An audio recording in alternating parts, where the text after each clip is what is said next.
আকস্মিকভাবে দেশের আবহাওয়ায় গঠিত হয়েছে বর্তমান। আজ দেশ জুড়ে ভয়াবহত রয়েছে। দেশের সব পুলিশ স্টেশনকে 10 নম্বর মহাবিপদ সংকেত দেখাতে বলা হয়েছে। পুরো দেশের তাপমাত্রা এবং বাতাসের গতিবেগ আজ অস্বাভাবিক রকম ভয়ঙ্কর। সমগ্র দেশবাসীকে তাই আজ যে যেখানে অবস্থান করছেন সেখানেই অবস্থান করতে অনুরোধ জানানো যাচ্ছে।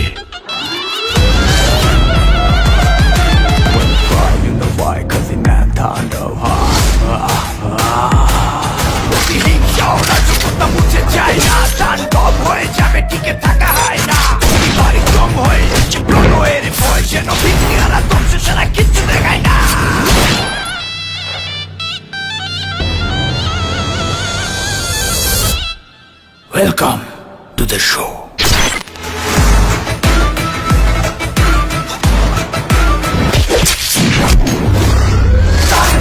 যেখানে যায় তুফানে তুলে যায় বিস্ফোরক দানব একজন সে তাণ্ডব। যেখানে যায় ঝঞ্ঝা উঠে যায়